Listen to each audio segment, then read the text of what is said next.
खूप ऊन झाल्यावर झाडावर चढणं कठीण होतं, म्हणून आमच्या अण्णांनी आज सकाळी 9 वाजताच 35 किलो आवळे स्वतः झाडावर चढून उतरवून काढले होते. आवळे घेऊन मी निघाले वृक्षवल्लीत, म्हणजे रत्नागिरी सिटीमध्ये आपल्या गार्डन स्टोअरमध्ये. सुंदर असा व्ह्यू आहे. शिळी धरण हे रत्नागिरी शहराला पाणी पुरवठा करणारं धरण आहे. त्याचा मी तुम्हाला व्ह्यू दाखवते.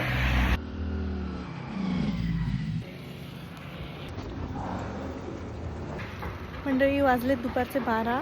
मी वृक्षवल्लीमध्ये पोहोचले फायनली सगळे आवळे घेऊन. आता इथून पुढे हे ऑर्डरप्रमाणे पॅक होतील आणि तुमच्याकडे पाठवले जातील. आवळा हा मध्यम साईजचा आहे. सगळ्या साईजचे आवळे एकत्र आहेत. सगळे असे फक्त अति खराब असलेले ह्याच्यातनं वेगळे काढले जात आहेत आणि छान व्यवस्थित असे हे ऑर्डरप्रमाणे बॉक्स पॅक केले जात आहेत वृक्षवल्लीमध्ये, रत्नागिरीमध्ये. आणि इथून मग हे कुरिअर किंवा बाय पोस्ट किंवा ज्या पिनकोडला जी सर्व्हिस अवेलेबल आहे त्याच्याप्रमाणे आम्ही हे तुमच्याकडे पाठवतो आहे. खूप छान असा रिस्पॉन्स तुम्ही सगळ्यांनी दिला आहे, त्याबद्दल तुमचे खूप खूप आभार. सगळ्या फोन्सना रिप्लाय करणं प्रॅक्टिकली शक्य नाही आहे. कृपया सगळ्यांनी व्हॉट्सॲपवरतीच मेसेज करा ऑर्डरसाठी आणि आम्हाला सहकार्य करा. थँक्यू.